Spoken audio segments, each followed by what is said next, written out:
So the oysters are born in a nursery in Lochrayan up in Scotland. They're brought over here and they need to be then cleaned.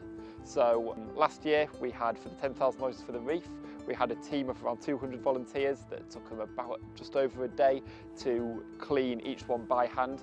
So the reason that we do that is for biosecurity reasons. If they've got any parasites on them, any viruses on them, anything like that that shouldn't be in these waters, then they'll be cleaned off and then they can be put where they need to be. After that, one of two things will happen. So the oysters that went on the reef, they were then taken out to sea and they were put down on a bed of scallop shells and local limestone, which formed our reef, and then they were basically just left to do what they do, and they're then monitored regularly by us. The other ones will then be put under Sunderland Marina. They go in large nurseries underneath the marina. We have about 27 oysters per nursery, and then we've got nurseries all down the marina under 6 different hatches under the marina.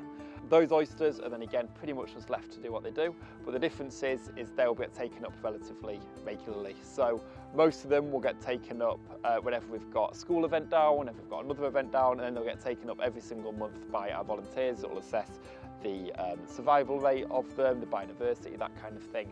So they'll get brought up every single time that happens and we'll have a look at them. They'll also get brought up weekly during our larva monitoring phase, where we'll assess whether they're producing larvae or whether they're not, why they might be doing that, why they might not be doing that, and then we'll be sending over that larvae over to Bangor University. So that's most of them. And then there's one under each hatch, which is what we call our biodiversity nursery, that will bring up only once a month, very strictly only once a month, and that's one that we'll use to assess biodiversity.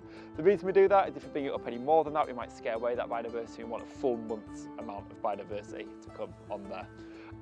Once we've assessed all that, then we'll take those empty shells of the ones that have unfortunately passed on, and those empty shells will then be added to future reefs and that kind of thing for the next generation of oysters to then attach onto and grow. So nothing's wasted, even those that have died will then go back into the system. So that's the oysters from the Wild Oysters Project Life Experience.